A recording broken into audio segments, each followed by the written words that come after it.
ይህ መንግስት የኢትዮጵያን የተፈጥሮ ጸጋዎች ወደ ሀብትነት መቀየር የቻለ መንግስት ነው።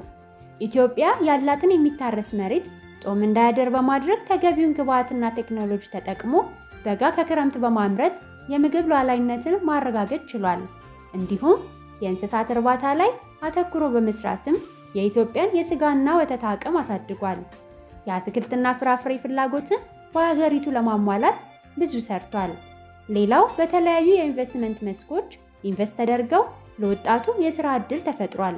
በኢንቨስትመንቱም በሀገር ውስጥ ያመረትነውን ውጤት ለዜጎች ከመሸጥ አልፈን ለዓለም ገበያ ተወዳዳሪ ምርቶችን በማቅረብ የውጭ ምንዛሬን ማስገኘት ችለናል።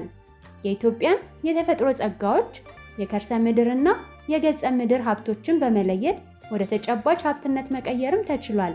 እነዚህ የኢትዮጵያን የብልጽግና ጉዞ የሚያረጋግጡ ከዓለም ተወዳዳሪ የሚያደርጉ ድንቅ ስራዎች ናቸው።